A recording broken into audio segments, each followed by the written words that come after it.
And Rockin' Around the Christmas Tree featured the prominent twangy guitar of a famous Nashville session player, Hank Garland. Absolutely. And we had great musicians on that record, the A-Team, as we call them, and the Anita Kerr singers, and it was just a magical moment. And we talked about some of the early shows you've performed on, but you also have performed on Hee Haw and quite a few other country music shows. Here I'm going to ask you again, do you have a favorite show that you've ever appeared on? Maybe one that means more to you than the others?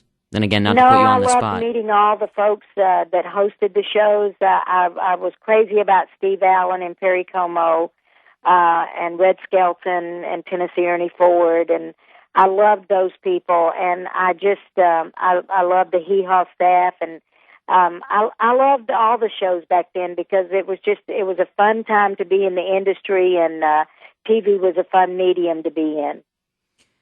And, of course, you performed on American Bandstand many times. I did, many times.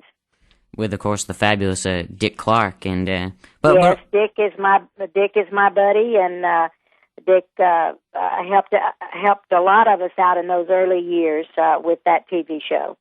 Yeah, I had Stonewall Jackson on my show last week, and he was telling me how he had appeared on there a couple times also. Yeah. And also, a lot of your songs have been played in many movies and also in TV shows such as ER and Seventh Heaven. And did you kind of see yourself when you were first recording your songs? Did you ever think they'd be used in movies and on TV shows? I don't think you ever think that. You know, you just set out to sing the song and as well as you can and find the best song that you can and be honest with your interpretation and just hope that the people like it. And did you write some of your songs, Brenda, too? No, I have written songs that other people have recorded, but not myself. And, of course, you are, I mentioned earlier that when I first brought you on, that you're a member of the Country Music Hall of Fame, but for those who do not know, you're also a member of the Rock and Roll Hall of Fame, the Rockabilly Hall of Fame, and the Hit Parade Hall of Fame. How does it feel to be recognized for your contributions to music by such iconic institutions as the Hall of Fames? Well, it's always nice to be recognized by your peers and to feel like that you've had somewhat of an impact maybe on something that you dearly love to do. So I'm very honored and still pretty much overwhelmed by all of it. And you also served on the board of the Country Music Association for several years. Oh, for many, many years, and still work very closely with them. I work with the Country Music Hall of Fame. I am a governor on the board of directors for NARAS, which, of course, is the organization that gives out the Grammys. There's a whole lot of other things, too, but they do the Grammys. And I do a lot of charitable work here in town. I'm on the board of Habitat for Humanity, and so I keep busy. And also you're occasionally on the Opry, too, every so often.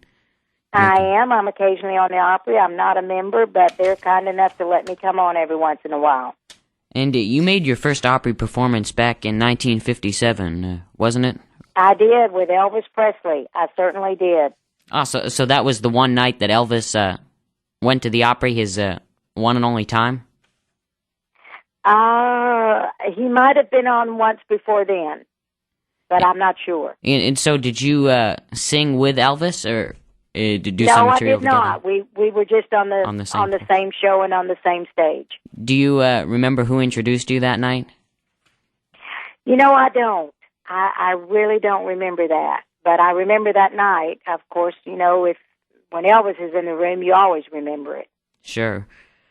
And so I guess that was a memorable experience anyways, just being on the Opry, but especially with Elvis. Yeah, I used to hang around backstage at the Opry all the time just wishing that I could be on it. And I was sort of kind of the mascot for everybody, and finally I got to be on it myself.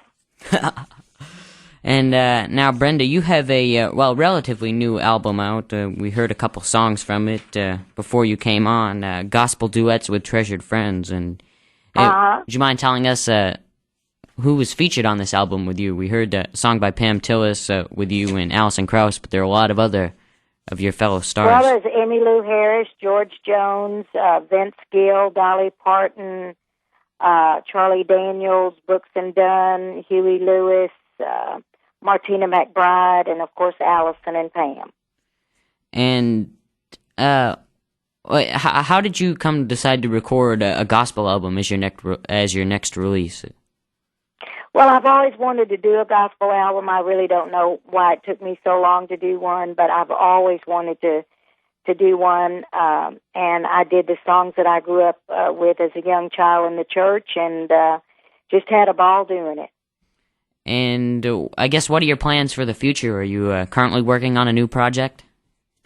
Not right at this time. We probably will go back in the studio eventually. Hopefully, I love that part of the industry, but right now I'm just concentrating on my work here in town in Nashville, and I do about 20 shows a year on the road. And otherwise, I'm here with my children and my grandchildren and my husband, and kind of am blessed to have the best of both worlds. Well, thank you, Brenda, so much for coming on my radio show. It's a true honor to have you. You're a true legend, and thank you for taking your time. We sure love your music here. Well, thank you so much, and thank you to your listeners, and you all have a happy Thanksgiving, and have a wonderful Christmas, and don't forget to rock around the Christmas tree. Oh, we will. The song's constantly on radio stations here. From, I guess it starts in mid-November, they start playing it, and all the way through Christmas, through New Year's, and well, that's great. Thank you, and have a happy Thanksgiving and a Merry Christmas yourself, to you and your family, and once again, thank you. Thank you, and God bless.